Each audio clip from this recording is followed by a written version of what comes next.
Welcome into the Ryan Ripken Show. Happy Thursday. It's almost Friday into the weekend, and happy NFL Draft Night. We got a full show ahead of you, so let's just go through what we have. Well, it is NFL Draft Night.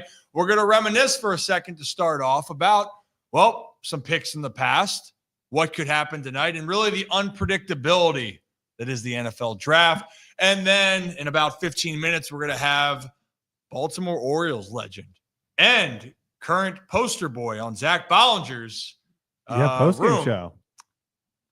Brian Roberts is joining us. Probably doesn't even know he's part of Kevin and Zach React. Yep. He's going to find out today. He's going to find out, baby. But we're having Brian Roberts join us, talk about the season, insights that he has seen, then specifically, though, around some of the young players like Adley Rutschman and Jackson Holliday, which Brian can relate to in many different ways and much more. Then afterwards, there were some comments made on the national media sense. A lot of people coming down hard on the Birds, specifically about, are they ruining the window for the Baltimore Orioles? Now, Ben Verlander had some very critical comments. We'll show his tweet later on. And then because of all this, we're going to look back at comments that we just had with Trey Mancini in the interview about adversity. And then a clip from Jordan Westberg of what the Orioles' identity is still trying to be. And as we wrap up the show, I think, Zach, we'll have a top 5 teams in our list of what we see and maybe just tie in that it is a throwback Thursday. And you know what, Zach? We're trying to have fun today. You know, I got these shades for you, and they're for me, actually. But how do you not have fun on draft day? But Zach Bollinger with me today in studio. Bolly, how we doing? Doing well. Draft night. It's always like one of those nights where there's a lot of, it's just hope. Like all 32 teams, it's just hope. Actually, every team currently owns their own draft pick. I don't know. I doubt that obviously stays, but it's kind of weird. Usually, at least going into the draft, you have one team. You know, there's already been some movement. Maybe you've had a team in a prior year trade away a first-round pick, something like that. But all 32 teams, it looks like, will be at least at this moment selecting tonight. Just so much hope in the air for draft night. What excitement. Doesn't everyone love hope? You know, New year, new you, same team, but it's the one time a year where everyone gets excited for, and week 1 of the NFL season. And then you kind of get a feeling where it goes downhill. But draft night is special for so many people out there, and we've had so many great stories along those roads, Zach. And specifically then, we've sat down with some Ravens legends and then even some Ravens executives. Specifically, we had Joe Flacco on last week, Zach. And Joe specifically talked about his draft experience. And you know what? Everyone thought he was going to be a first-round pick. Yeah. Except Joe Flacco. So, Zach, can you pull that video up for us? Remember the whole process of like, can we bring cameras into your house? And like, no, I don't want you to bring cameras into my house. Fine. Okay. I guess you can. Shit. I'm going to be sitting here, for 2 days. I'm going to get drafted in the 3rd round and you guys are in my house already. Like, what the hell's going on? And then I remember getting the call from Ozzy. And after that, I don't remember much, but I do remember the kind of buildup of like, man, do I really want to do this? I don't know where I'm going to get picked. I'm just going to be embarrassing. Like, can't I just hang out at my house by myself? Just like that right there. Can I just hang out at my house by myself? And that's the type of guy Joe is, Zach. Yeah. But I think the funniest thing is, like, I'm going to be a 3rd-round pick or later. It's day 2. I'm just going to sit around. And then the Baltimore Ravens trade back up. Yeah. 18th overall.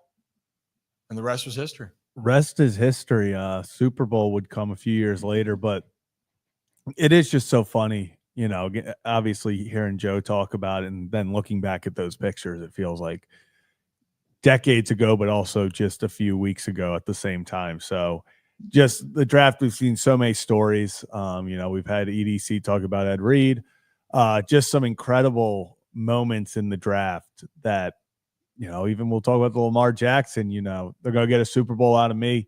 It just feels like every single year, especially the first round, it's so cool to see these guys' dreams come true. Even a guy like Joe, went to Delaware. It wasn't the big time. He wasn't the SEC quarterback. He wasn't the big time, everyone, you got to go get him guy. Goes out there and wins a Super Bowl. So, and not just wins a Super Bowl, has one of the best runs by a quarterback in the history of the NFL. 11 touchdowns, 0 picks. And the last ride was truly the last ride for the Ravens. But you do see a lot of different moments. I mean, think back to a few years ago where you mentioned Lamar Jackson, or just waiting in the green room with his mother. That's a moment that sticks out to people. How about we go back further and Johnny Manziel, everyone waiting for him to get picked, and then pick by pick, he wasn't.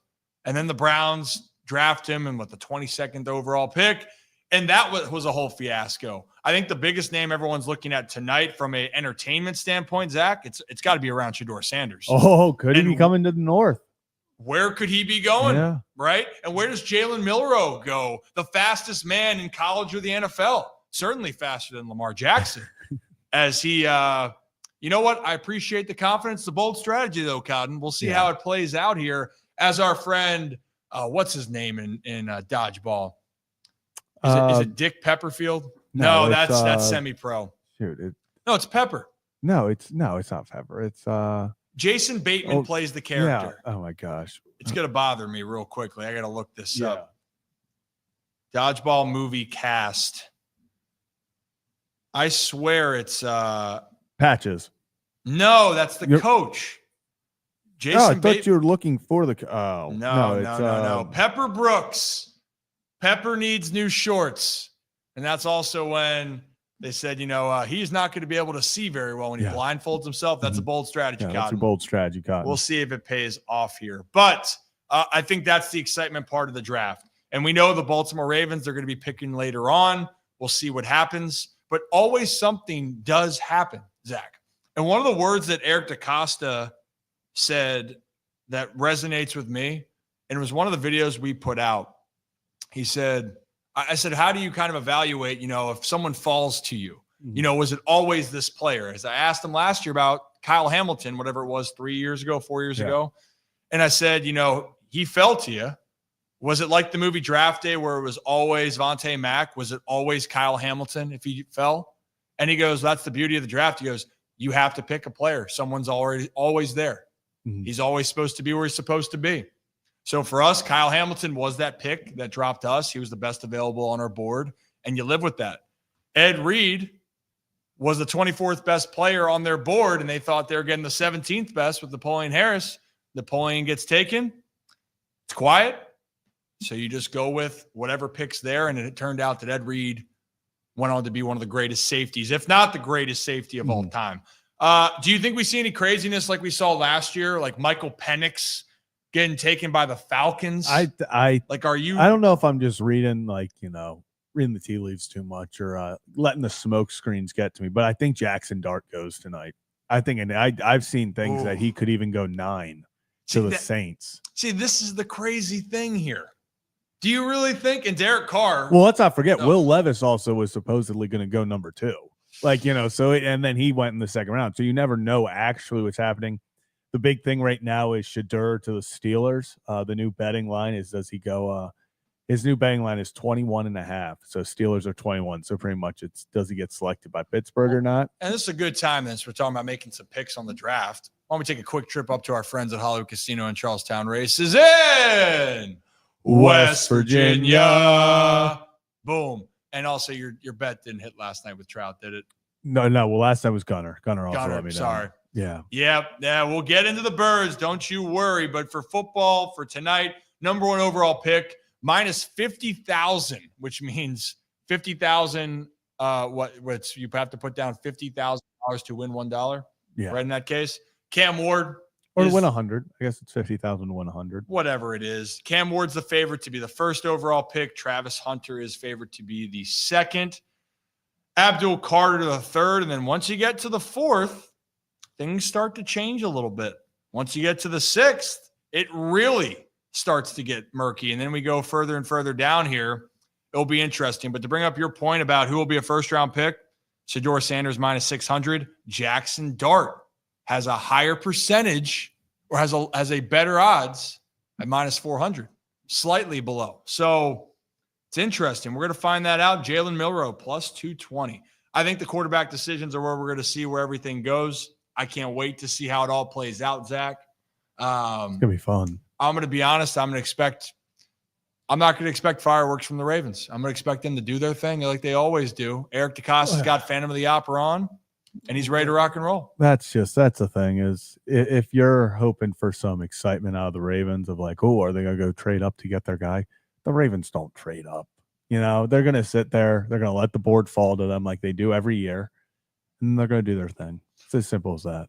They always are. And you know what? It's the one team in Baltimore. It feels like we got a passionate fan base, Zach, but yeah, I was going to say everyone stays even keeled. No one stays even keeled when they're fans of their sports teams, but the Baltimore Ravens have been a consistent force since they moved to Baltimore in 1996, and they are chasing their third Lombardi trophy, which has still been elusive to them since the last one in 2012. It's not as long as the one for the Baltimore Orioles, unfortunately, Zach. That one, it goes back 41 years, 42 years now, technically. It's the last time the Orioles went to the World Series as well. So, Zach, I think it's good if Brian, if you give me a thumbs up, let me know when you're good to go. Oh, he's got the thumbs up, and we kind of got matching looks. I think we both got our sunglasses rocking here on this Thursday. But, ladies and gentlemen, let's bring on our guest, former Baltimore Oriole, current broadcaster, Brian Roberts. Hey, B-Rob. What's up, Ryan? Good to see you, buddy. Hey, you know what? Good to see you, too. I tried to match you with the glasses, Yeah. How about that? That's how we go, right? I know. I'm trying to stay young like you. Doesn't work. I'd say young like me. You still look ageless. I feel like you look the exact same when I was the little kid running around the clubhouse with blonde hair. Doesn't seem that long ago, does it? Sometimes. I know, and now I'm losing my hair, and it's rough. It's rough. And mine's all gray. Mine's all white, so it's all good, man. Yeah. Hey, but so talk to me. What being in the broadcast booth? Just curiosity. What's the hardest thing for you when you're going from being on the field and maybe even if you're coaching and coaching guys up to be in the booth? What's been one of the most exciting things or one of the more challenging things to learn? Wow, there's a lot that goes into this. You don't realize it when you're playing. In fact, mostly what you do when you're playing is critique the guys up in the booth about how bad they are, right?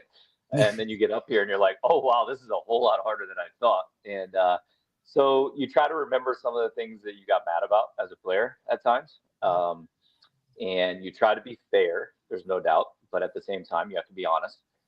And, I think one of the toughest things really is the fact that most guys would say, or a lot of people would say, that the game gets easier the farther away from the field you get, right? So for me, I always want to remember how difficult the game is. And you give the guys the benefit of the doubt.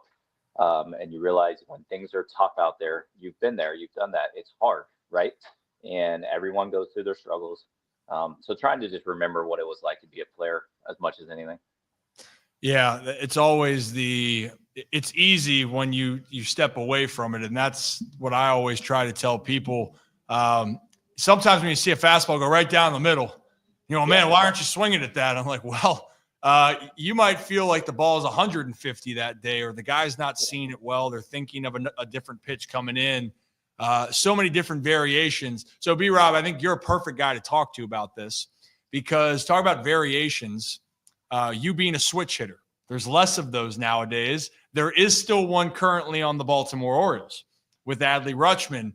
And actually, for the ones that are listening here, we sat down with Mark Teixeira a couple of weeks ago and talked about switch hitting specifically. And he said he had two different approaches and it's two different swings. Talk to me a little bit about what you see with Adley and also the challenge of trying to feel out both your swings when you're in the batter's box. What I see with Adley, I think it's the same thing that you see with so many switch hitters, is that on a daily basis, you might be good over a short period of time one way, and then you lose the feeling that way, and then you really find the feeling the other way. For myself, early in my career, I was a much better left-handed hitter, hit for more power, all those sorts of things. And then about halfway, 2/3, it flipped, and I felt way more comfortable right-handed the last 3 or 4 years of my career. So it's a difficult thing. Hitting a baseball is hard enough from one side of the plate, as you know, right? And as you're switch hitting, now you have to put in either twice the work to get the same amount as everybody else, or you have to put in half the work to get the same amount as everybody else. And so that's the hard part about it. With Adley, he's so good. He's been so good his whole life, swinging the bat both ways. He generally has been a little bit better right-handed. This year, he's actually kind of struggled a little bit right-handed, and that's the odd part about this game, is that You don't know from year to year. You don't know from day to day, from week to week, what you're going to feel like. One of the hardest things I think as a switch hitter is that you can be dialed in from one side of the plate, right? And then here you come, it's the eighth inning, you got second and third, and what are they going to do? They're going to flip you around to the other side of the plate. And now you got to come up with a big hit on a side of a plate that you feel like you're holding the bat backwards sometimes, Right. And it's just very difficult. And I think that's why you see less and less of them. I love that you had the conversation with Tex. I had a chance to play with him in New York my last year. Love talking to switch hitters, love being around switch hitters.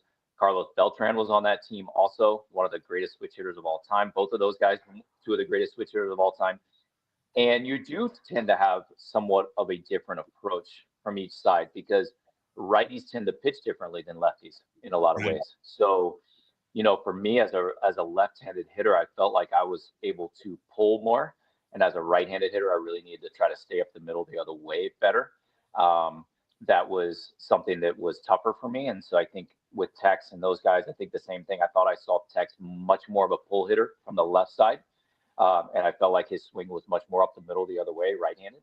Obviously, he could still pull, but, a lot of lefties, especially in our day when we were playing, it was a lot more sink and a lot more run, a lot more change-ups, running down and away and things like that. So it's a hard gig. There were a lot of days that I was really thankful for my dad teaching me to switch hit. And there were a lot of days that I really, really had a tough time even speaking to him about baseball and wishing he had never made me try that. Yeah, I'm with you. And you're actually spot on in the memory, Zach. Yeah. These guys remember everything. Unreal. Tex actually said, and how his perception, he goes, I sit on different pitches as a righty, and a lefty, I try to get the bat head out there, and I'm trying to pull the ball a little bit more. He also told me he one of the furthest ball he hit was at my alma mater high school, which he confirmed that story. That's for a different time. Another guy that you would know a lot about, at least specifically the position, is young Jackson Holiday playing second. And it's not his position that he started off, but now he's starting to figure it out. For you, what is the hardest thing about playing the position second base? And also, it looked like yesterday he had some great at-bats, and it starts like he's building slowly that confidence. Yeah, well, he's going through the same transition that I went through. I came up, I played shortstop my entire life all the way until my first year in the big leagues with your dad while he was playing third. And I was at short and felt way out of whack and out of place when your dad's at third and I'm at short in Camden Yards. There's something wrong with that. But then I had a chance, when Mike Bordick came back, I moved to second base. And that was really the first time I'd ever played second base much in my life. And so I'm kind of I went through a lot of that same transition, and I've had a lot of opportunities to talk to Jackson, spent a lot of time with him in spring training this year. I've known him since he was 3. So, have always had a great relationship with him. I think what he's really learning and doing a great job of right now is his time clock, his internal time clock. It's very different at shortstop than it is at second base. Take for example, the other night, there was a bullet hit at him to his left. Now he could have gone back. Mm-hmm. But you risk the lip and you risk getting deep into that outfield. So he came at it, didn't get it perfectly cleanly in the glove, which it's 105 miles off the bat. You don't always get it cleanly in your glove, but he didn't panic. He knew his internal clock. He barehanded it, looked up, knew he had the time to get him by a step. So I think he's just getting more and more relaxed. You can see just the comfort level. Also, the double play feed was something that's very different at second base than it is at shortstop. So we worked a lot on whether he wanted to use the power feed, the backhanded power feed, which Sam Perlazzo, my infield instructor in Baltimore when I was coming up and moved over there, he was unbelievable at teaching me that. And Jackson's not quite as comfortable with it, but he's getting more and more comfortable with it. But what he's so much better at than I was is being able to field and turn to his throwing side and make that throw. I hated that play, but he's learning his limits on where he wants to go with the backhand feed and where he's just naturally comfortable pivoting and turning. So I've seen a lot of maturation, I believe, in the last year over at second base with Jackson. Offensively, look, the kid is still 20 years old or whatever he is. Mm-hmm. Yeah, just legal enough to drink now. Yeah. Yeah. Okay. Good for him. Yeah. When I was that age, I was trying to somehow figure out how to hit in the SEC. Much less at the major league level. And I think that's what people kind of don't understand sometimes is like they expect these guys to come up and produce a 900 OPS in the big leagues at 21 years old or 20 years old. And that just doesn't happen very often. There's a few that do it here and there, but I mean, those are the 0.5% of the 1%. And Jackson's in that 0.5% of the 1%, but sometimes that just doesn't happen right away. Yeah. And so I think he's getting more comfortable. The one thing I talk about a lot with young guys, take Heston Kjerstad's in the same mold, in my opinion, is they had a ton of success in the minor leagues, right? When you're in the minor leagues, you're very comfortable. You know, all eyes are technically on them, but not like this, right? I'm sitting up here at Nationals Park, and you look out, there's 50,000 seats out there. You know, there's no stadium that looks like this in the minor leagues. There's not 20 reporters in there every day. Everything's magnified up here. And so sometimes you lose a little bit of that aggressiveness and you become a little bit more timid. And I think that's what I see in some of those young guys early on, is that they're afraid to really let it eat the way they did in the minor leagues. You know, you're afraid that you make a first pitch out. What happens now? You know, now I'm too aggressive or that sort of thing. So I think he's just learning it all right now. Oh, for sure. No doubt about it. And yes, he's young. They're trying to figure it out. And also, too, the expectations were that, you know, he was supposed to be an all-star before he stepped on the big league field. That's a lot of expectation. This whole team has been told how great that they can be offensively. That's a lot of expectation then when things kind of don't go your way. Out of curiosity, Brian, I got a few questions left, and I know Zach has one for you. But I got to know, how did you handle getting out of your own head? You know, when things are getting tough. And I mean, I don't want to bring up that, like, you know, you had some phenomenal years in Baltimore. The team had some struggles during a little struggle, right? Yeah. B-Rob. So how in senses did you trick yourself to get out of your own head? Well, if I was to relate a little bit to them, you know, I was fortunate that I was not under the microscope like they were. I was a first round draft pick, but I was the 50th pick in the draft. You know, it wasn't like I had torn up the minor leagues and everybody's like, oh my gosh, he's the number one prospect in all of baseball, like these guys, right? So when I got called up, I mean, our team was filled with your dad, you know, Brady Anderson, all these guys who had nobody could have cared less about Brian Roberts at that point. And I had a lot of struggles early on. I did. And as you mentioned, mentally, it's very difficult at this level. This is the hardest part. The talent separator is very little, right? Yeah. But the mental aspect of the game at this level is what separates you and allows you to get here and have success and stay at this level. I had the opportunity. I mean, unfortunately, I didn't want to, but they sent me back and forth to the minor leagues a couple times, you know, and with these guys, it's not like that. I mean, you know, if they get sent down, if they were to send them down, it's like massive news, right? And it's all over it's everywhere. And so they don't have the same opportunity that a lot of young guys have to have those struggles kind of under the radar a little bit. And that's the difficult part. So how do you overcome that? I think the biggest thing is being so comfortable in your skin, right? That you know this is a game of failure. You know that if you fail 72 out of 100 times and you hit 280, you're doing pretty darn good, right? Yeah. A lot of people say 7 out of 10. No, forget 7 out of 10. 7 out of 10, you're in the Hall of Fame. I'm talking about just being a great major league player, right? Yeah. We're talking 72 times out of 100 failing. And you have to learn to be okay with that. And you have to learn that, hey, you know, everyone out there expects me to get a hit every time up, and I'm not going to. And I'm going to go over 20 at some point because everybody will. How many over 20s did you have, B-Rob? I wish I could count them on one hand, but I would need your two hands and my two hands and a lot of other two hands out in this ballpark to count my over 20. I started the season over 20, over 19 or 20 once, maybe twice. And that's not a lot of fun either, you know. When you're in like the 7th game and you look up and it's all zero still, you know. Isn't that great? Yeah, dude, it's brutal. And that's what you have to learn to overcome. And that's just part of what these guys are going through. They're learning those things right now. And 6 years from now, everybody's going to look back and they're going to be like, why were we worried about those guys? You know? Oh, for sure. Hey, Brian, Zach's got a question. It's around, you know, the ABS system, but also, Brian, I don't know if you know this. You definitely don't. Till this day, there is still a certain poster that's in Zach's room of a younger B-Rob, right, Zach? It's in the studio. So yes, in the home studio, obviously not in this part of the studio. So where we do the post-game shows, when I was looking to decorate, I found my old Brian Roberts poster. It's a little beat up, but found it, and it was the first thing on the wall. First thing on the wall. Unfortunately, it looks like being a little tired and worn out. Yeah, you know, and I'm not gonna lie, we just have to be fully transparent. Day you went to New York, one of the worst days of my young life. So that was you know, that was a tough one. But we talked a lot of talk lot of talk over the last 24 hours about the Orioles game in the ABS system with the umping. Kind of, I know last night you talked about and how you're for it. Can you kind of talk about why you think it's good for baseball and, you know, the benefits of it from a player's perspective of, especially a batter? So you're going to give me a chance to go down the rabbit hole. I would love to go down on TV, and they probably don't want me to. I love that. Yeah. Go for it. Yep, I'm happy to. I'll be honest. Like, you watched the game last night. If you did, I mean, you were talking about it, right? Why does a 2-2 pitch in a one-run game or a tie game in the 8th inning not matter as much as a play at first base with nobody on in the 2nd inning? Right? They're getting that call right. Mm-hmm. So why would we not want to get the pitch right? You know, we saw it last night. It probably changed the entire game. We don't know what the outcome would have been for sure if CB calls them out on third strike. But to me, there's a lot of reasons for it.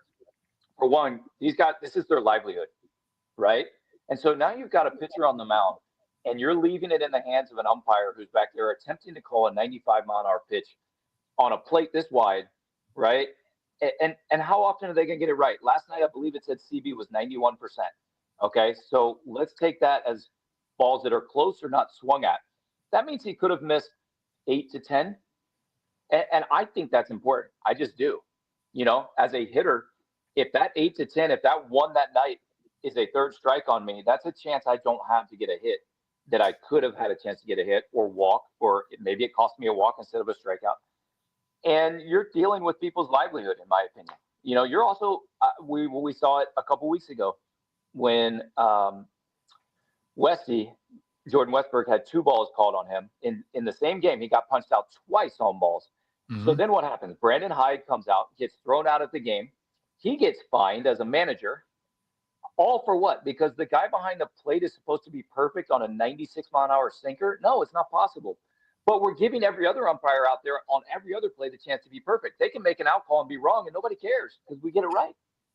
And so I just think it's massive. I do. I think in every other sport, basically, they are getting all of the big calls right with replay. And if we have this kind of technology, I just don't understand why we wouldn't use it.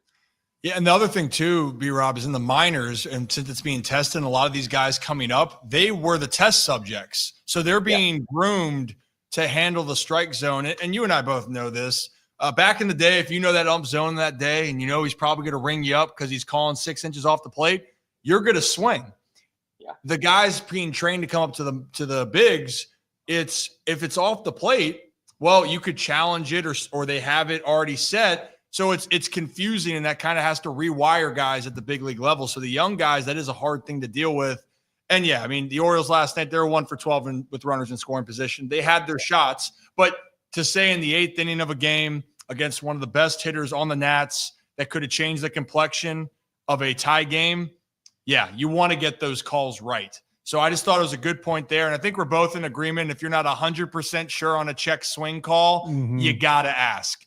We don't have to go any further than that. I know that's how you feel. Well, I don't even think you have to not be 100%. I honestly think it should be a rule in umpiring. You can't call it from behind the plate. Check it. So now you're trying to tell me you can call a 96-mile-an-hour pitch on the black and watch the guy swing at the same time? Like, there's zero chance. So they should take that completely out of the home plate umpire's hands. You never make that call ever. I think they would take away that stress then is what you're saying. These things, it's already hard enough. Like I give umpires, everyone's going to give them grief. It's just the nature of it. But also this could be ways to alleviate pressure on them that they don't have to be put in these really critical situations. I agree. And you know, the odd part to me is so he doesn't check on that swing, right? And he didn't go, obviously. And yet he checks on the next 2 or 3 later in the game. Right. So what would make you call that when it wasn't even a swing, but then you check later in the game? Was it because everybody screamed at you, you know, and you knew that now all eyes are on you. So now I better check when you got the only one wrong that you've made the call on. And so I don't understand. They just take it out of their hands completely. And that way there's no confusion. You know, the guy at third base has nothing to do anyways, right? During most of that, like, what's that? What else does he have to do over there except watch for a check swing? And also, I think I made the point last night is, look, people pay a lot of money to come to these games, and who do they come to watch? They come to watch the superstars mostly. Could you imagine in New York if CB Buckner makes that call on Aaron Judge, right? So and Gunnar Henderson is a superstar. You don't make that call in that situation. You just don't.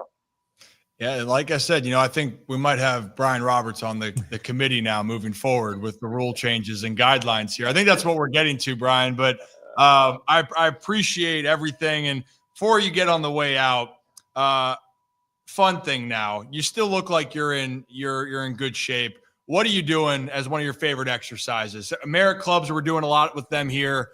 Trey Mancini told me yesterday he's a big pickleball guy. Are you still staying active out there? I play a ton of pickleball, actually. Do you really? Are you like, how good are you? I don't know. He's good. I play with a lot of guys. We're probably in the 4-0, 4-5 range, whatever that is. I play a lot of doubles, but then I also to stay in shape. Singles is unbelievable. So I have one buddy that we play singles. We'll go at it for like an hour. We'll play like 6 games, and heart rate up, just pounding through the chest. So I love that. I do enjoy that. But yeah, it's a lot of fun. When I first heard about it, I'm like, no chance I'm ever playing pickleball, and it sucks you in. You're hooked. Trey Mancini said that's actually how he cut down on some weight, and also why he's now a stolen base threat. B-Rob, he's got 1 bag on the year in AAA. So he said it was pickleball. Well, he's in a better place than me. I'll tell you what, pickleball has been the worst thing ever. Well, the best thing for orthopedic surgeons, but guys like me and my age and like the 45 to 65, it's caused a whole lot of injuries. So I'm just trying not to blow out an Achilles or something at this point. Please don't do that. Please don't do that. I don't need any of that junk right now. You don't. And last thing on the way out, any minor league story that you can remember through your days that sticks out? The old minor league days. Old minor league days. We can save it for a different time if you don't have. We'll save it for a different time. I mean, the worst. My thing that always stands out to me was that right after I signed, right, I get drafted. I go to Baltimore, sign my contract, meet some of the guys that were on the team at that point for the first time. Probably the first time I met your dad, actually. And then they send me to Delmarva, right? And I'm coming out of the University of South Carolina, pretty solid. You go around, nice travel, nice everything. I get to Delmarva, and my very first game was a night game Friday. It was like I don't know what day it was. And we get on the bus that night, and we have one bus, right? Nowadays, it's like sleeper buses, 2 of them. No, we had 25 guys plus all the staff on one bus. Tim Raines Jr., first time I had ever met him, and a bunch of other guys. And, man, you get on this bus, and we went from Delmarva, Maryland, to Macon, Georgia. And we left at midnight and got in at whatever time, 6 a.m., played that night. And I thought, what am I doing, dude? I want to go back to college. This is awful. I was literally sleeping on some guy's shoulder I'd never met before. And I'm like, who does this for a living, And it's very different now. I think minor leaguers, and I'm not the guy that's like, man, we had it so hard. It's brutal. Because honestly, those are the best times of my life when you look back on them. You're 21, you're getting paid to play baseball. It doesn't get any better. Oh, for sure. It's always, though, I say the same thing. It's just the stories that people talk about with the older minor league days. And yeah, you those tight areas, you get to learn someone or get to know a lot about someone real quick. Maybe if it's taking a nap or whatever else happens on the bus trips. But B-Rob, I appreciate you, man. I look forward to catching up. I mean, when am I going to see you back up here? What do you got coming up that we can see you next? Yeah, I'll be back in Baltimore. I got a series in June. 3 games set in June, and then I'll be back again in September. I only have like 19 this year, but they're kind of spaced out a little. But yeah, pleasure to be on your show, buddy. You're doing awesome. Love to see it. Got to talk to your dad actually in spring training. We went on a boat ride together one night. I heard. I heard about this boat ride. So it was good to catch up. Coach Urban Meyer took us out for a little ride, and we had a blast. And it was really good to see your dad. I hadn't seen him in a while. He's doing great. So, yeah, thanks for having me on, man. It's great to see you. Of course. And, yeah, bother him more times. He gets bored. He gets lonely. You want to talk about baseball, I think he loves talking about it. So yes, he does. I heard some great stories that night. I'll tell you, there were some good stories told. For sure. Yeah. Well, hey, Brian, hey, good luck tonight. And I appreciate you, and I'll talk to you soon, all right? All right, guys. Thanks for having me. Brian Roberts, everybody. B-Rob's he's the best. The He best. is such an awesome guy, and he's a great guy to talk to about so many things with the game. You know, and I love the fact that he went very, very detailed on why he likes the ABS system and why we're doing or why that things should be done the way that they're doing it, right? Yeah. So, and before we talk more about this, hit that like and subscribe button. And that interview is brought to you by our friends over at Merit Clubs right there, that big old sign behind me, meritclubs.com. You heard pickleball's the thing, Zach. Trey Mancini. I got to get involved. Have you played pickleball? I haven't yet. I haven't either. And everyone I talk to, I feel like is exactly like me because they're like, I said I was never going to do it. Like, I'm never doing it. I'm not playing pickleball. And then they're like, I played one game and it's all I can do now. Like, I'm just hooked. So I'm almost like afraid to start playing. Like, what if that just becomes what I do? Like, I play one game and then you're hooked. Yeah. Like suddenly I'm walking into the studio with like 2 pickleball paddles. Like I always, like I'm, just wearing shorter shorts every time I show up. Like I'm just like a pickleball person. Hey, you know what? Actually, Merritt has the pickleball courts, Solid. and Deep Eddy gave us a pickleball racket. They did. So we're already ready to rock and roll. And so if you guys are interested, it's a 2-week free now. We missed for the ones that missed the opportunity for 30 days. We still got 2 weeks free. You use that link right there and the code RIP25, all lowercase. You get 2 weeks free. See what it's all about. And maybe we should set up a pickleball tournament now. I think I'm in. I think I'm sold. Let's do it. I think I am sold on it. But appreciate our friends over at Merit Clubs and check out meritclubs.com. If I move my giant head. Bam. For more. But to conclude that interview with Brian Roberts, Brian is very detailed on the game. And a lot of the talking points that I really appreciate is umpires are going to be scrutinized. And look, that's what you sign up for. It's the same thing with officiating in the NFL or any sport that you do. But the point of the ABS system, there's going to be some flaws to start. You got to work some things out. But at the end of the day, it actually is going to alleviate that criticism on umpires because he's exactly right. B-Rob's exactly right. You know how hard it is to try to get each pitch correctly behind the dish? It's the human, like I like the human element of a guy's zone, but last night, again, 1 for 12, the Orioles will get into all that. Yeah. But to a pitch right down the middle that you miss. And then also you're trying to see where a ball's being located and to check swing. I agree with them. You should automatically check. That's not even a question. The home plate umpire should never be making his own call unless it's so like if we're getting like a pitching ninja sword where the bat is just so blatantly in front of the plate that everyone in the stadium's like, wow, he just swung. Then you can be like, okay, on the swing. I get that. At no point, if it's a check swing, should you be making that call. Just check. It's as simple as just putting your arm up. It's not like they have to come in for a huddle or anything. It's not like they need to go to a review. Just look down the line. Ask your fellow umpire what it is and just avoid that. And it does suck because, yes, you have to give umpires their credit. What they do and like for them to, Brian Roberts B-Rob was just talking about. They're 99 with movement. And for the most part, the average is, I think, about like 95% accuracy is considered like a good umpire right now. That's insane. For them to be able to call it that accurately. It's just unfortunate when a call that's kind of blatant impacts a game or you feel like impacts a game because then you're sitting there and you're like, oh, ABS system, we need the ABS system.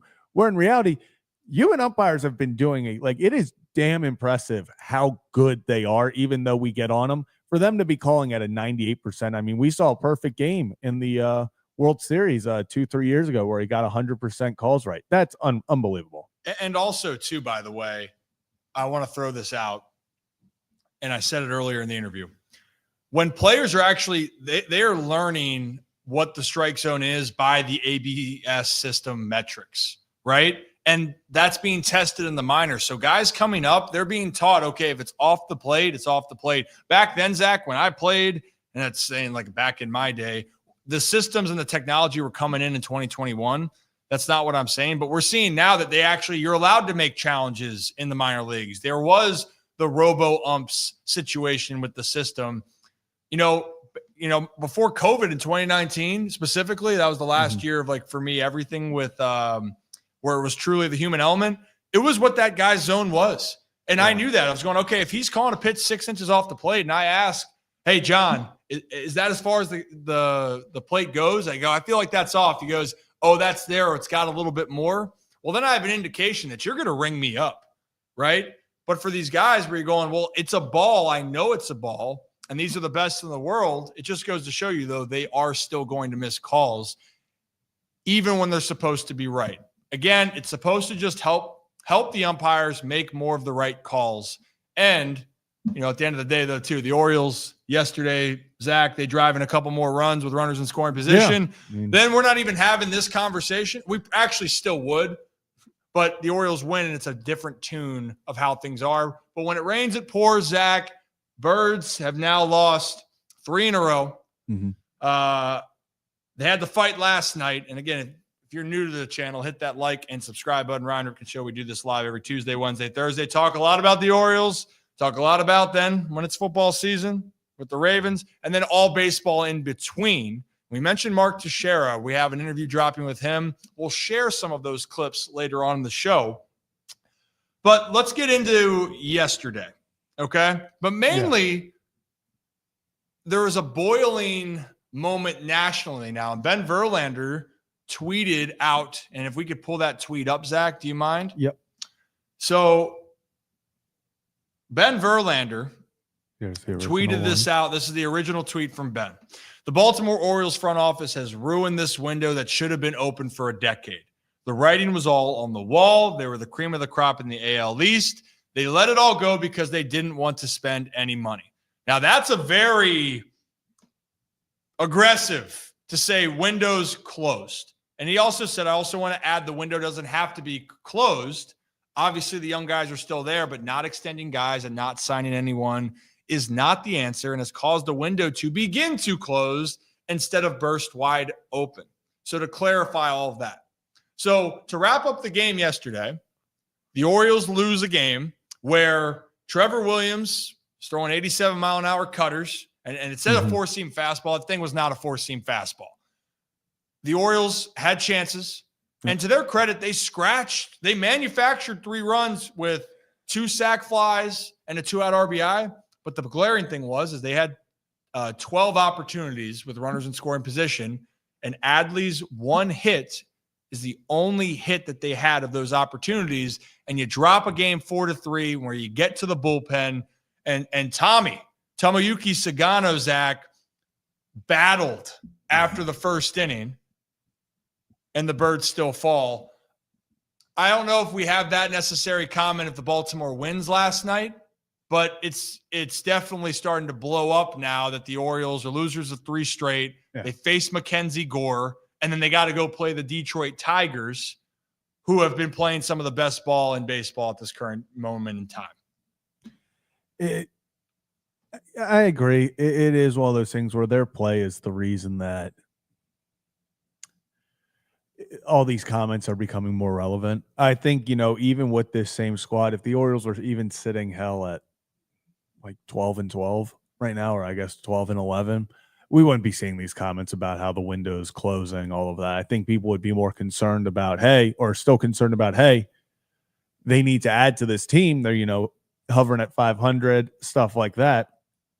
But because of the lack of big time moves in the offseason, paired with the very, very, very tough start to the season, you do start to point fingers, and the national media is starting to point them as well. Is it like, okay, you guys had your opportunities. I think, the one we agree on is Garrett Crochet, who actually kind of didn't have the greatest start today for the Red Sox. It's one of those things where I think he's the guy where you can look at and go, yeah, he should have been an Oriole. I know people are going to say Dylan Cease and them. Okay, you should have gotten them. Should have gotten someone from the Mariners. Not sure how much those 2 would have helped right now, especially if it's for a rental like Cease. But I understand the concerns. I think overall, I'm not going to say like, yeah, he's right, the window's closing. I think it is limited, the window, because of what he said, until you get maybe some extensions. If Gunnar, Adley, Jackson, and Westberg are on the team for the next 10 years, I would say that's your window because you can build around them. Now, if you don't get extensions and that goes to, the next 4 or 5, then yes, it closes in quotes the window sooner. But I think as long as they have the core, that window's going to be there. But yes, I think they did have a better opportunity where maybe if you get, a bigger name instead of Trevor Rogers for Norby and Stowers, things like that, where in hindsight it didn't work out. It's easy to look back now and be like, yeah, they missed out on the opportunity to blow this thing open. Well, I think the bigger part for me in general, it's still going to go back to how the last 2 years have finished, right, Zach? Mm-hmm. If the Baltimore Orioles had advanced to the ALCS in 2023 or advanced to the DS last year, or you saw some playoff success, then the frustration would be here right now. But you would still want, okay, they just get healthy, get right, and this team proves that they can get in, they can make some noise.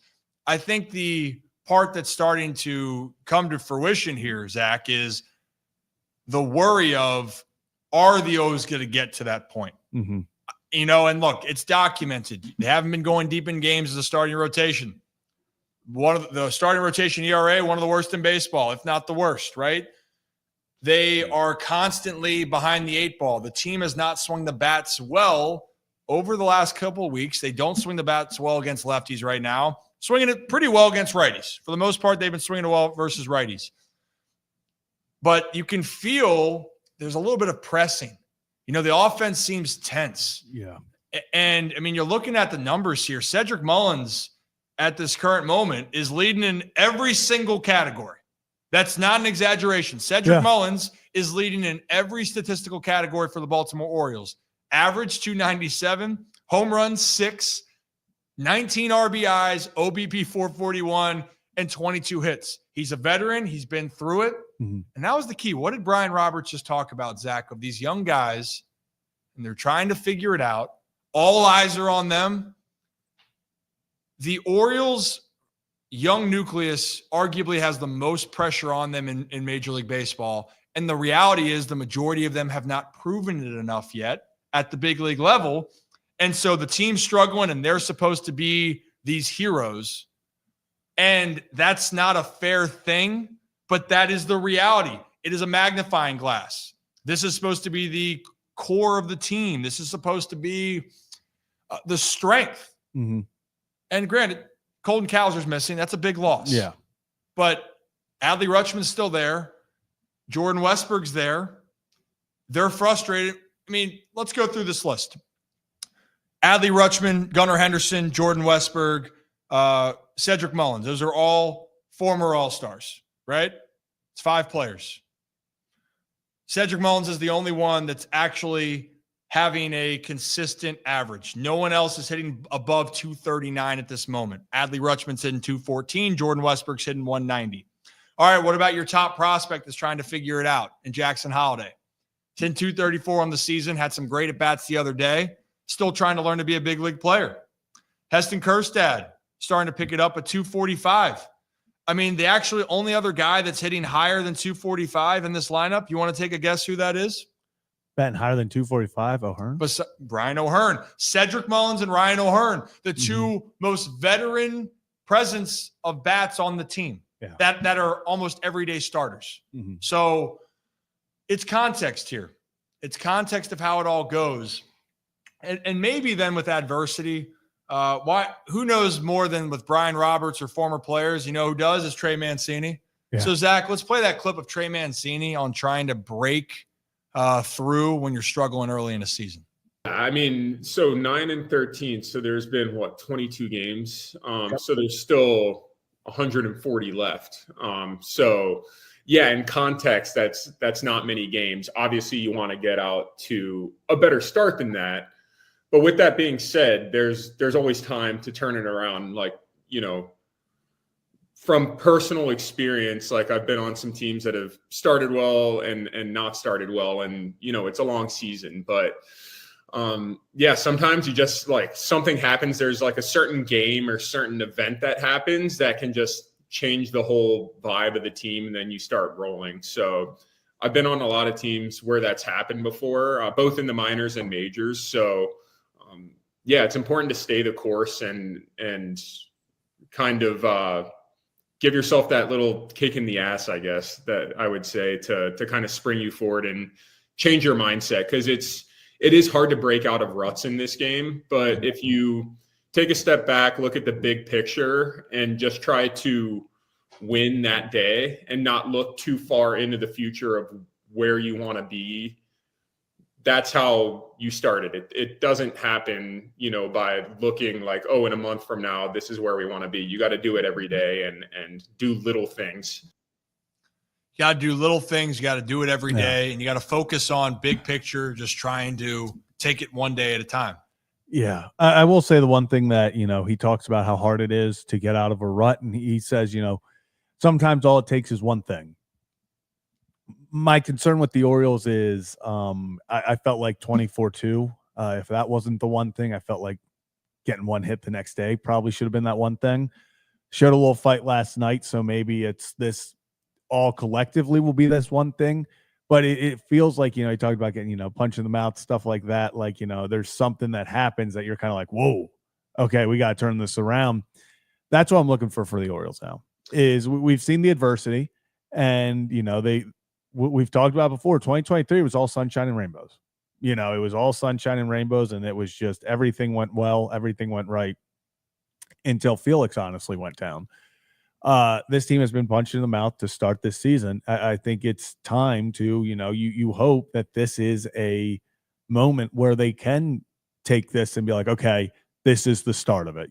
Something happens. I was honestly really hoping a comeback win last night would kind of be the start of it, but that's what sticks out to me is when Trey talks about it's hard to get out of a rut mentally, and start, especially when you start slow in Major League Baseball.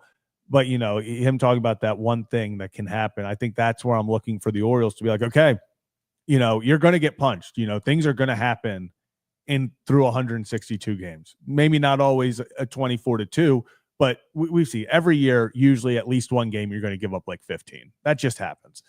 It's how do you respond? So that's what we're looking for now. We didn't see it the past two games.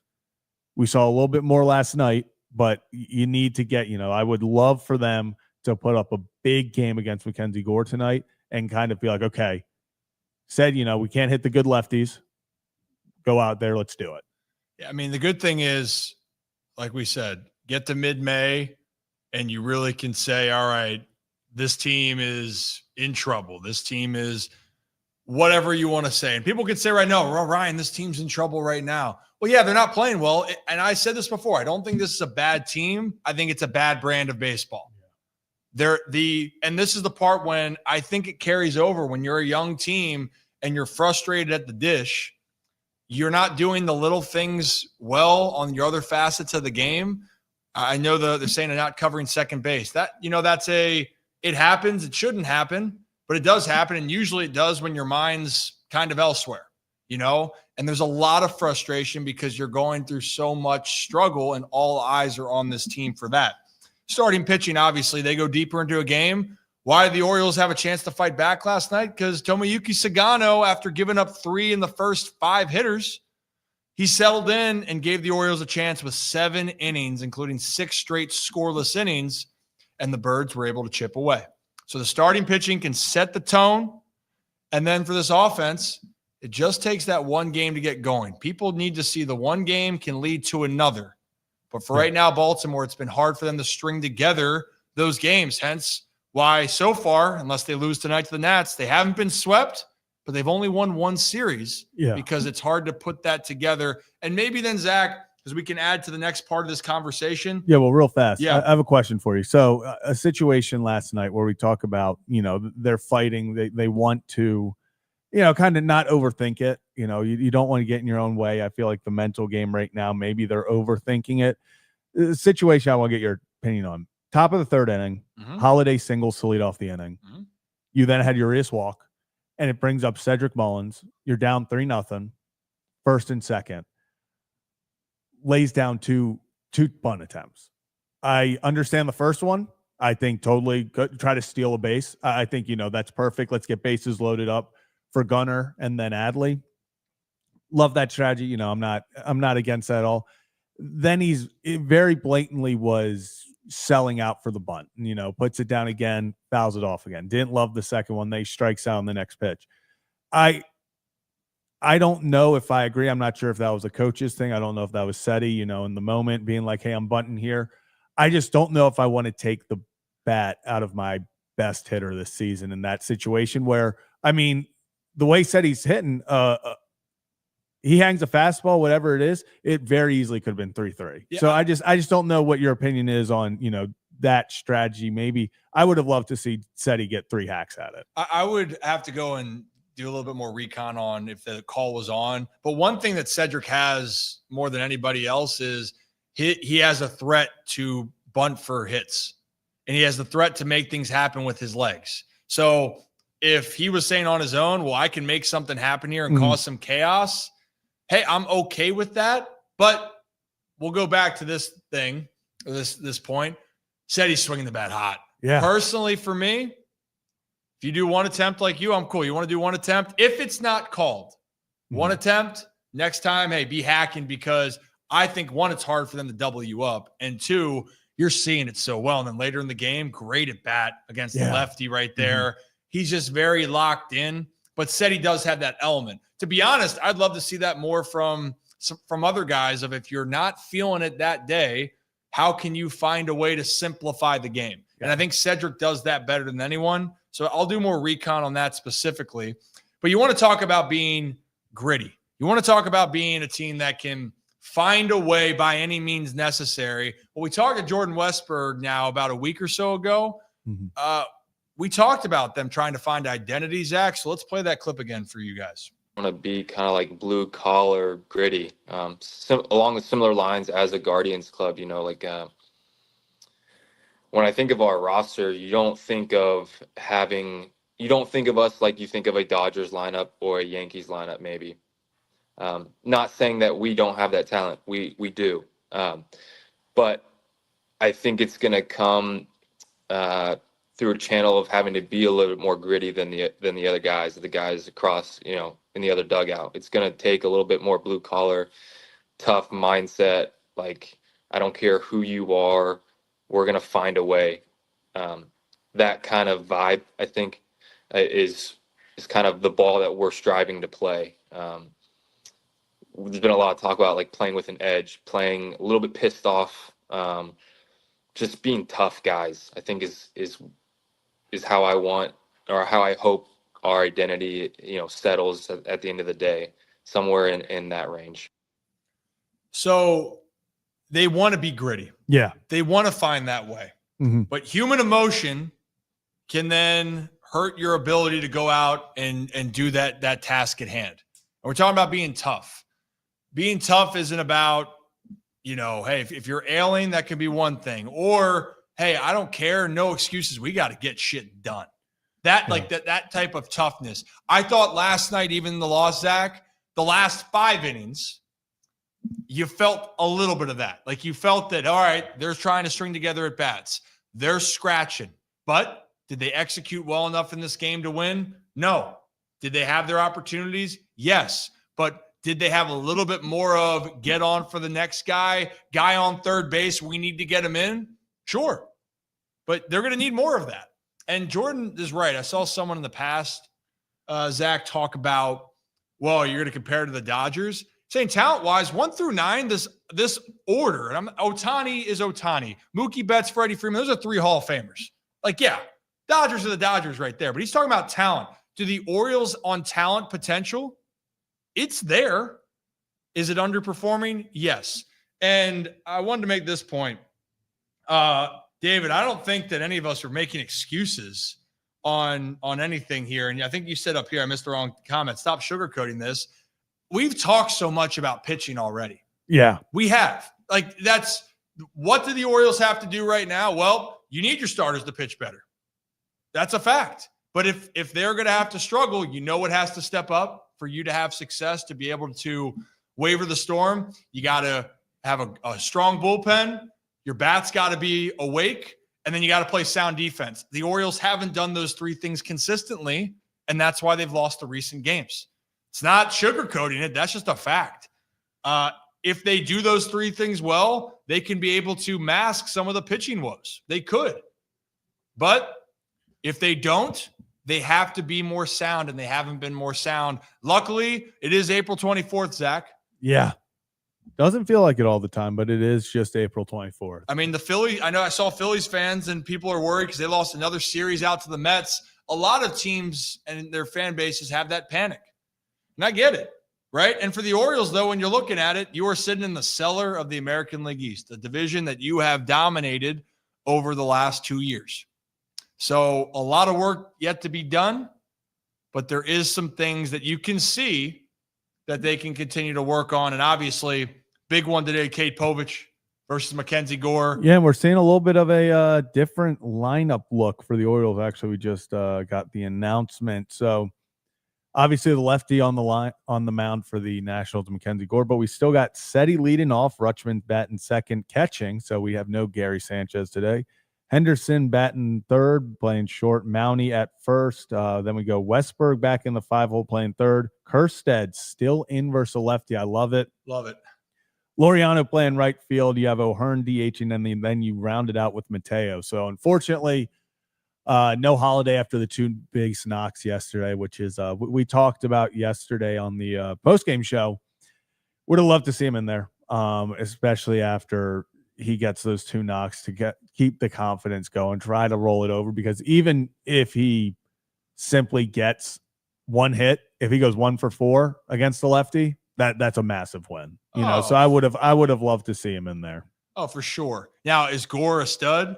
Yeah. I mean, he is a very, very good pitcher that has great stuff, right? And he's starting to figure it out a little bit more as he's been on the bump. And the Nationals, dude, that Soto trade could go down as a monumental trade, not just in Nats history, but baseball history, depending on how it plays out here, Zach. But you're looking at James Wood, who is a superstar, and Oriole fans have been trying to say this from the get-go.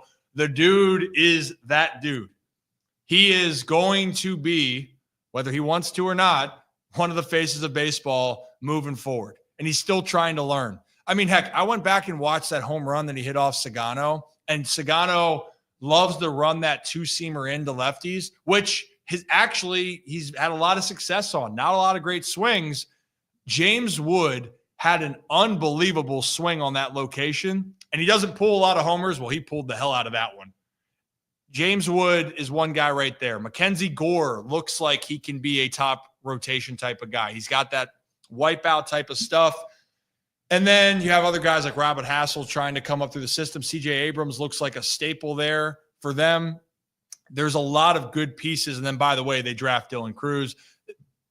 This team, for the Nats, that trade from San Diego, though, specifically Abrams, Mackenzie Gore, Robert Hassel, James Wood, could turn out to shape their team for the next 5 to 10 years. But for right now, the Orioles got to find a way. You just have to find it. And a good thing right here, Kevin, we're not trying to sugarcoat it, but we're not going to push the panic button because what's it? 40 games, at least to mid-May. I said to June, but we can go mid-May. Yeah. And if you just got to stay in the damn fight, see what happens. And then that's the way the cookie crumbles here. If you're new to the channel, hit that like and subscribe button. Hey, look, it does a lot for us, pushes the notifications out, and gives us more exposure to everyone out there that wants to keep talking about baseball with you fine people and with Zach and us from the time being. And if you guys are new to the channel, this is what we do. We're live Tuesday, Wednesdays, and Thursdays. We do release the episodes later on Spotify, Apple, and wherever you get your podcast. But if you want to watch the videos, come on here to YouTube where everything is. We got more breakdowns that we can do. And Zach, I'm trying to figure out here.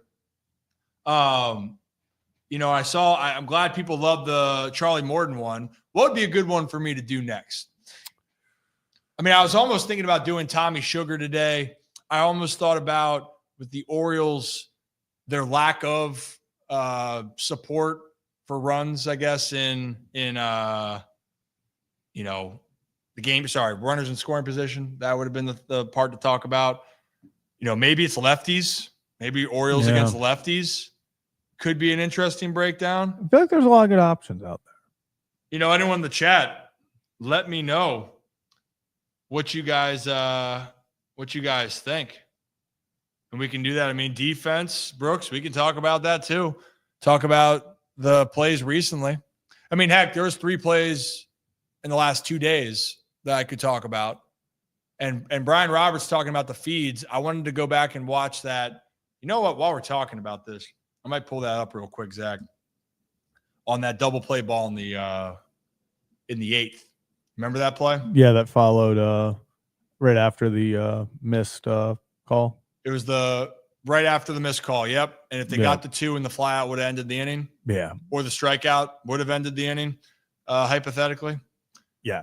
Well, no, it would have been the fly because it was a sack fly the next. Beautiful. Yeah, so the sack fly would have actually just been the 3rd out instead of bringing in the run. Yeah, I mean, it was a tough play. Great play by Urias, but just step too slow. And, that's also another thing is it feels like those breaks are going against the Orioles. They're not getting where they're legging out those plays. It's the other team. So it's the little things that feel like they're separating the Orioles from, getting over that hump and winning those types of games instead of ending up on the other side where we're looking back going, man, if you would just made one more hit, been a second faster on this play, then you probably win that game. But, it's frustrating. Oh, for sure. I'm trying to wait for the maybe it doesn't have it up there, but Nate Lowe especially was the one that hit that ball. It was 96 miles an hour exit velocity coming off the bat. So I'd love to look at that a little bit more closely because that's a double play ball opportunity. Obviously didn't get turned. Obviously the circumstances of how hard the balls hit, but it didn't get turned at the end of the day.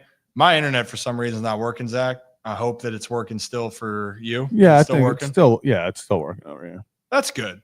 And I actually got something so we can get that fiber line getting ready to rock and roll here. Whoop, whoop. Whoop, whoop. Hey, for a moment then, it's a good time then, that we should tease a little bit about what our Sunday off-script conversation is going to be. And I know a lot of people were talking about, fan favorite, Mark Teixeira, because in some people's minds, Mark chose to not come to Baltimore. Well, in the interview, you might learn a thing or two about how Mark truly feels. And you might learn some things that might make you even more frustrated on that sense. But Mark Teixeira was one of the best switch hitters at the time that he played, one of the best players while he played. And Zach, if you don't mind just playing a little bit quickly on let me go grab it. Is it in there right there? I thought I put it in. Did I not put one in? No, we do not have it to share. Okay, I'm trying to get back into I can't even see my screen right now, so I'm just going blind. Am I standing up? I'm just gonna act like I'm still doing whatever I'm doing. You know what? Look at that stretch. You look great doing it, though. Oh, do I? Boom, I'm coming back in. Ready or not, here I come. You can hide. I'm gonna find you. I'm back in. Oh, there I am. But then something. Okay, no, we're back. Okay. No, I didn't upload that. That's on me, Zach. You know what? Usually, actually, it probably went away when you got kicked out. Oh, amazing! Yeah, I didn't even think about that. Yeah, my computer just froze on me. Shout out technology. Let me pull up this one thing real quickly from Tex. Gosh, has it been so long since we interviewed him now? I know, it really has been. It's been 2 weeks. Yeah, it was before the Corbin Burns. Yeah. Oh, yeah, it was. Man, good guy. Should we have him talk about switch hitting? Yeah. Or should we have him talk about getting out of your head? Let's go getting out of your head. Getting out of your head? Probably more relatable with the Orioles right now. Yeah, let's do that. Ready? When I move, you move. Just like that. Here's Mark Teixeira talking about getting out of your head while you're swinging.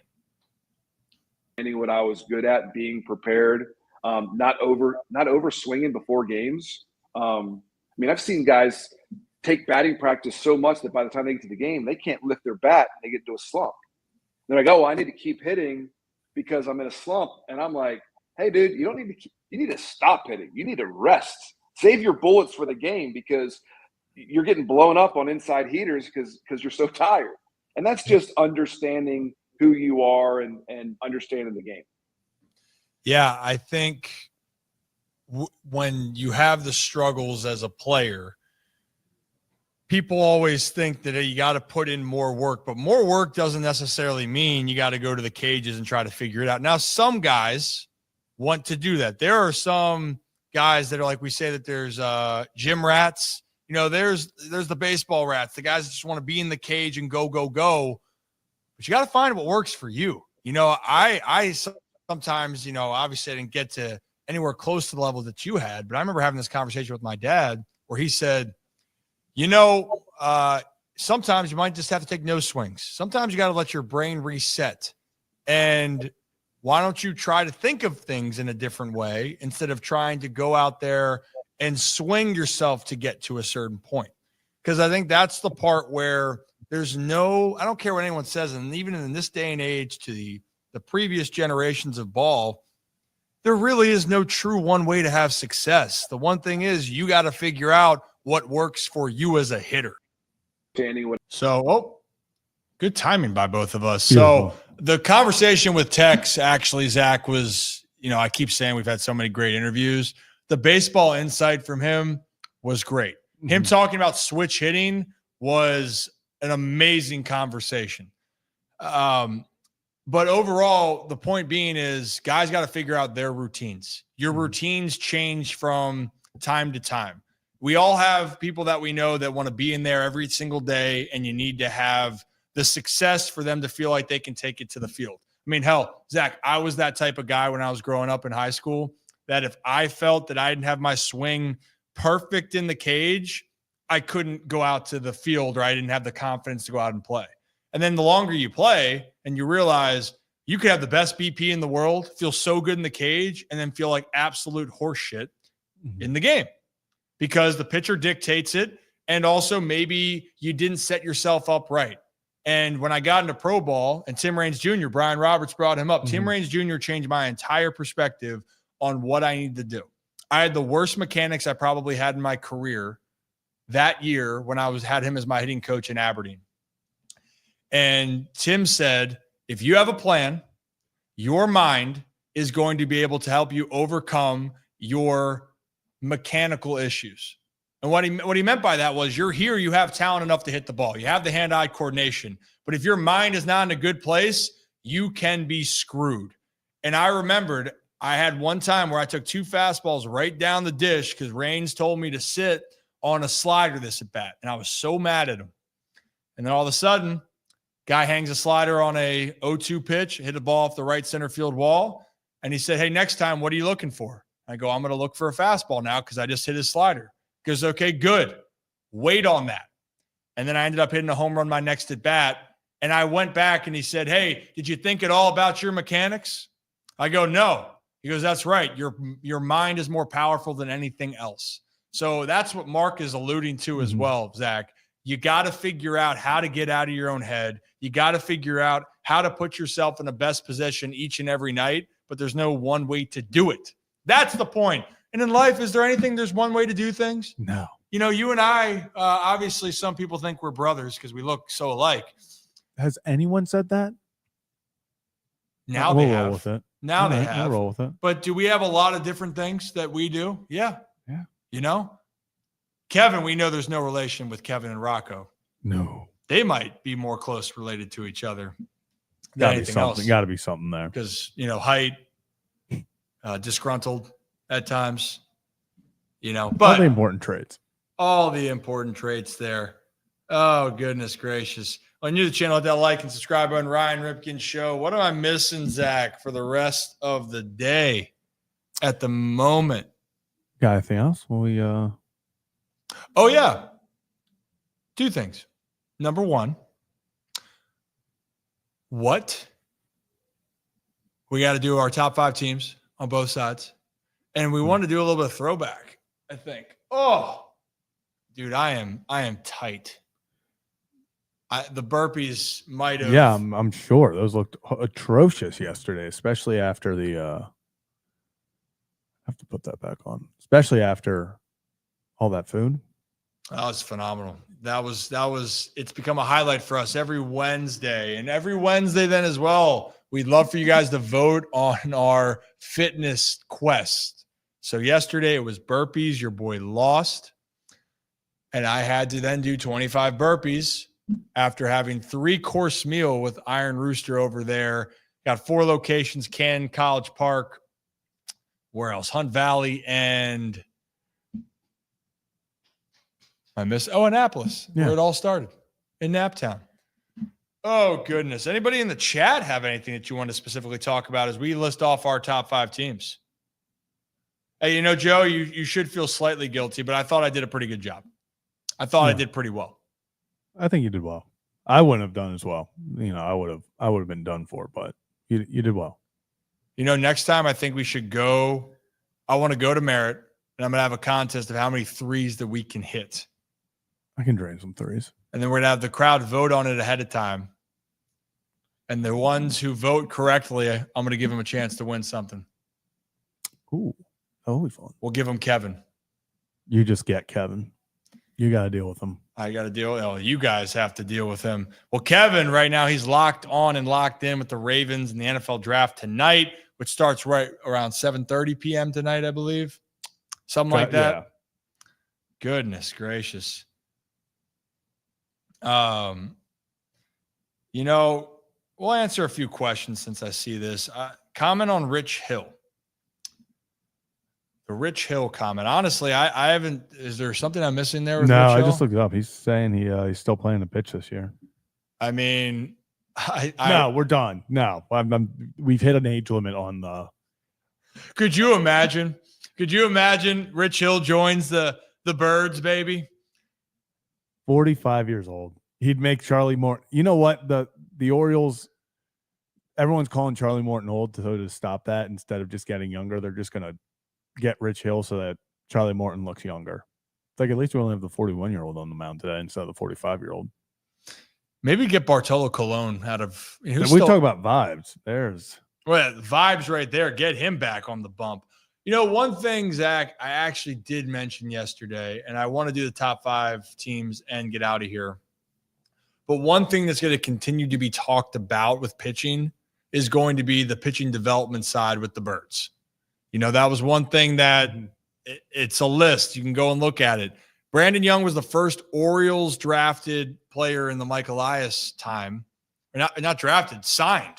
Yeah. Just coming up through the organization, was not acquired from anywhere else, came through the system, was the first one that debuted in the bigs. Yeah. Kyle Bradish was traded for. Cade Povich traded for. Zach Eflin here traded for. And then if you want to look at the Orioles pitchers, Keegan Aiken, Felix Bautista, Dean Kramer, Grayson Rodriguez, all Dan Duquette guys. Yeah. So that can be a conversation we can dive more into as we move forward. I guess the news we didn't really talk about at all was that Grayson Rodriguez reportedly had a good second opinion, saying that it's just a mild lat strain. Mm-hmm. And they hope that he starts throwing again for a progression in 2 to 3 weeks. Oh. Love lats. Love lat injuries. They're the best. Do we have that clip of Yoni talking about lats, how much they suck? Let me see. I still will put it this way. I love Grayson. I want to see him on the mound. I'm not going to hold my breath that we're going to see him anytime soon. And quite frankly, the Orioles can't depend on him being ready. And Boz, what is up with all these lat strains? It's been a common thing for a lot of guys that just isn't talked about because Tommy John is where the hot news goes to. But the lats actually cause way more issues because Tommy John, it's kind of cut and dry now. It's all right, you have Tommy John. This is what you're going to have done now. With lat strains is, okay, what's the degree of the strain? Is it a grade 1, 2, 3? Everybody's different size. Some people are bigger players. Are they going to have more of that muscle where it's more tight? Are there guys that maybe it's a little bit more fluid? How do you throw the baseball? And then also if you're trying to protect the lat and you change how you throw the baseball, then it impacts your shoulder and your elbow, which is exactly what I think happened to Grayson Rodriguez. Mm-hmm. Exactly what happened. And then you're dealing with other issues. Like with Kyle Bradish knocking on wood, just elbow, he's going to be back, and hopefully he's going to be that Kyle Bradish that was a top 5 pitcher in baseball in the American League Cy Young Hope so. conversation. So it is across Major League Baseball. No doubt about it. I don't think that – I forget who I was talking about. They're saying about how they lift or do things in the offseason. There was one prominent name, Zach. I thought we talked about it.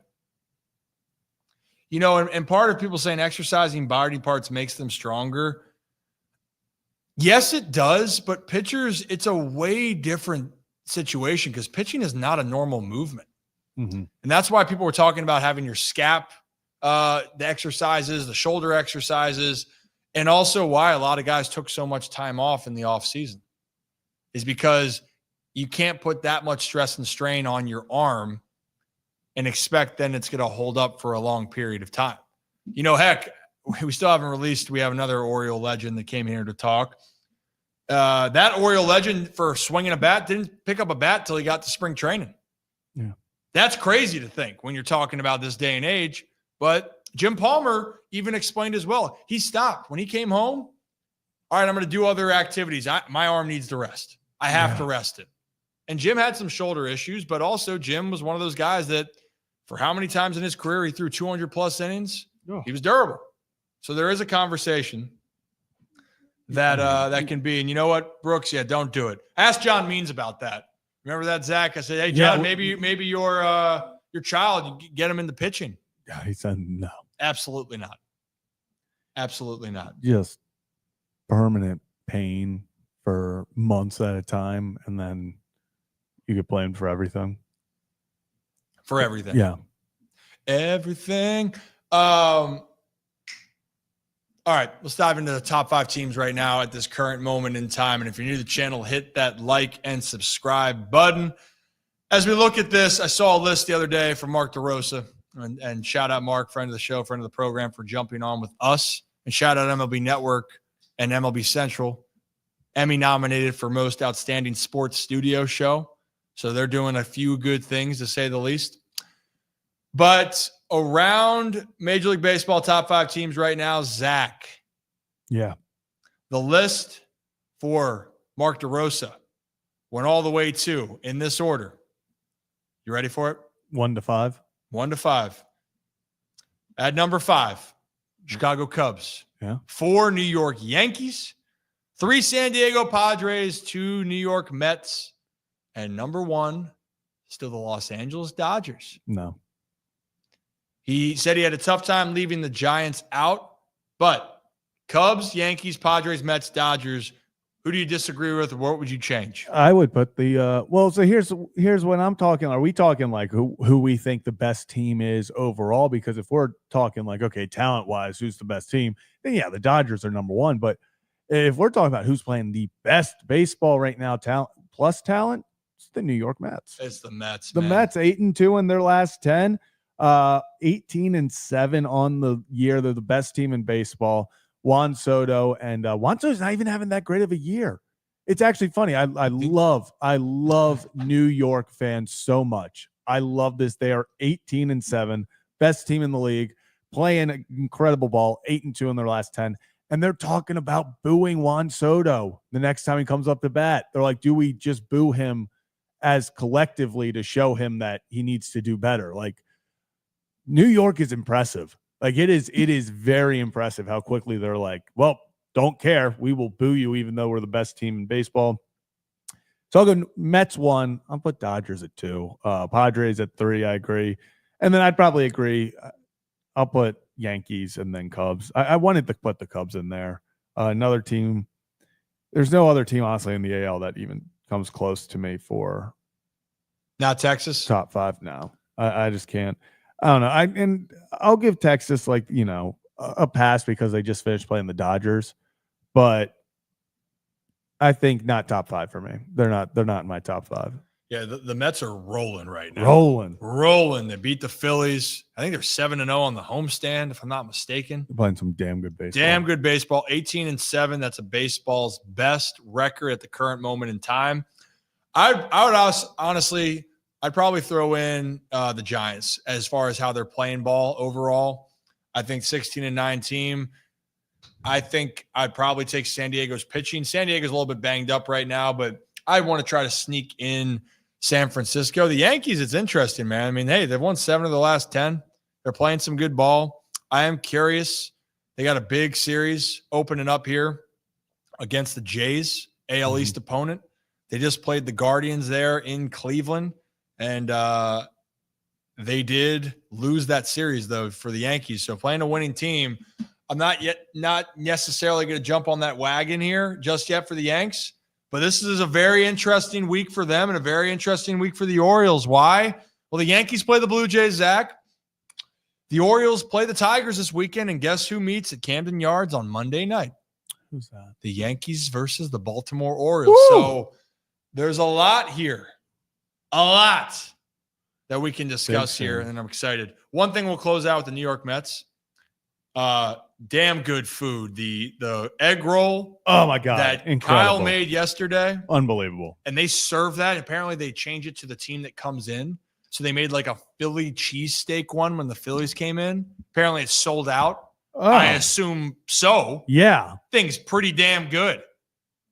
That was You housed I was gonna say you housed everything. You did not yesterday pace. there was yesterday's food, it was a losing battle trying to pace. The flavor of every single one of them, I was like, Kyle, you've done it again. He makes it harder and harder each time for me to pace myself, because I'm like, I try to, especially with the at the end with the workout, you're like, okay, trying to go a little slower right now. No. Yeah, yesterday, every single one, I took that first bite and I was like, I'm finishing this. Getting in there. It was great. Chicken and waffles with bacon. The egg roll with bacon. The egg roll was unbelievable. I was thinking the sliders. Sliders were, it's what? Can't go wrong with any of those things. No. We're going to go around some more ballparks and their food moving forward. No doubt about it. And hey, maybe one thing before we get on around Major League Baseball, shout out to Jock Peterson. Why? It's over. Just got a hit. And guess who it was off? Who? Mason Miller. Wow. Damn. I saw Miller. One of the funniest tweets I've seen was, did you see the one about Chris Davis going to the game? Oh, it was like Gretzky. If he tied Chris Davis is 0 for 54, Davis should go to the game like Wayne Gretzky did for Ovi. That would have been so great. Been wild. And you know what, for Jock, it was a pinch hit. Oh, that is set up. Miller. I would have been so upset if I'm Jock. Like, nothing's going right for me at the plate. I'm trying to get out of this funk, and you're pinch hitting me against Mason Miller. Surprised I wasn't 3 pitches. See you later. Actually, that's probably, I don't know if Miller gave up. Did Miller give up a run? Because it was first pitch swinging, heater right down the middle. 101 over the center fielder's head on a missile, just a rocket. And then Jock almost got thrown out at second base. Of course. It still would have counted as a hit if he did. It just wouldn't have been I think a double. that actually. With 2 outs in the 9th. Good for Jock Peterson. I don't wish that upon anybody. No. I have had my fair share of slumps. Doesn't feel good. I'm glad to see him get off the schneid there, and he is hanging in there. Yeah, because Mason Miller's pitched 8 innings this year, 17 Ks. It's only four hits. Young Jock. Young Jock, it's going down. Meet me in the mall. It's going down. Do you know? Yeah, I've heard the song. Yes, I couldn't tell you the name way of you it. meet me, it's called "It's Going Down." Oh, it's going down. Meet me, yeah. And then they have the young Jock. You never. You were 4, 6. I was gonna say that was not. I forgot. That was like a 2006 just heater back in the day. It's your boy, Young Jock. Young Jock. One more thing of news. Aaron Judge is still hitting over 400, Zach. I saw some comparisons through Ted Williams' first 25 games in his year. Ted Williams, I might pull up that graphic if I can real quickly. I'll take a quick photo. Ted Williams, through 25 games, was hitting 369. And I'm going to pull up this image. It is insane, dude. We were watching one of the best starts of all time. Yeah, this is one of the greatest runs anyone's ever gone on. The streak over the past few years of Aaron Judge. Where's my screenshot? I thought I just had it. Come on. Don't do this to me. What the hell? I just had it. This economy. I guess I'm messing up, Zach. Oh, we're back Never. though. Oh. We're- Okay. Let's try this again. Over under 5 seconds. Under. 1 Mississippi. 2 There we go. Mississippi. Yep, right there. And here's the comparison. 369 average for Ted Williams, 17 RBIs, OPS north of 1,000. And then there's Aaron Judge on the right. 415, 7 jacks, 26 RBIs, OPS over 12. And he might have been robbed of a home run on a bad call down the line against Tampa. And then he had one off the top of the wall against the Guardians for those that Dead bet. center. A home run for Aaron Judge. Whew. Yeah, the one versus Tampa was bad.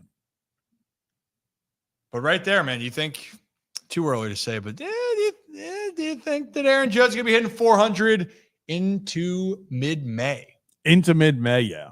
I So can that's see him. 2.5 weeks. Yeah, I can see him. That overall season, no. I thought the guy with the best opportunity was Luis Ariz, simply because Aaron Judge also does have that.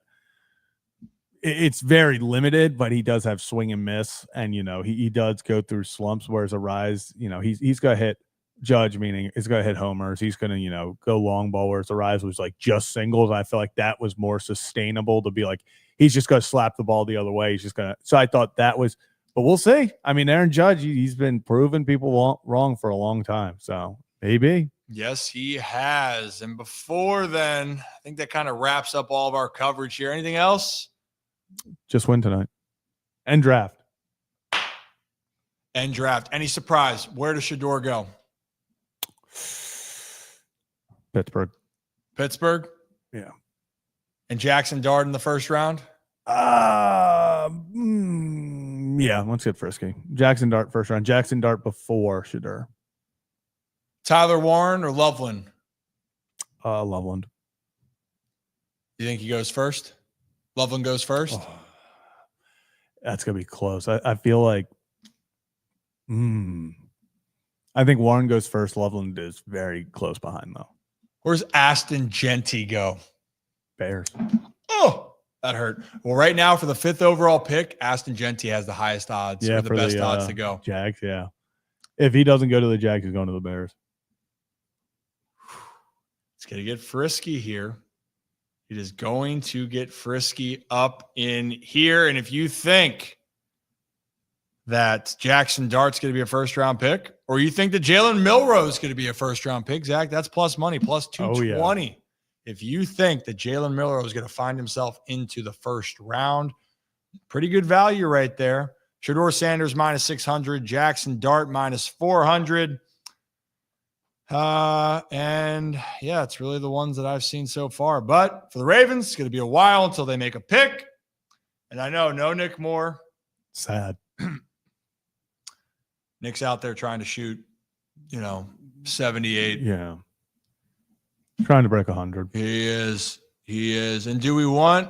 Oh yeah, I did do a Sagano breakdown of his first start when I thought he's a little bit nervous. And we want to do some other breakdowns. I apologize, a little bit behind this week, a lot going on. And for those that don't know, I'll be on the radio tomorrow pregame from 12 to 2, and then 5:30, 6:30 before the Orioles take on the Tigers. Zach, anything for our fine people? Tigers, go Tigers. No, nothing. You know what? Big. It's gonna be a big. Orioles are gonna show up offensively tonight. I have a feeling. You know what they say sometimes, Zach? Every time I go out, I got to show out. Let's do it. You don't get that reference either. Nope. Okay. Is there any references that you get? Are you the new Kevin? I know it's really bad. No, goodness. Well, as always here at the Rounders Show, we appreciate each and every one of you. Have a day, have a night, have a great stinking weekend. We'll be back. And again, shout out to Merritt Clubs, merrittclubs.com. We got some great action coming your way from Oriole Park next week. See you guys soon. Bye.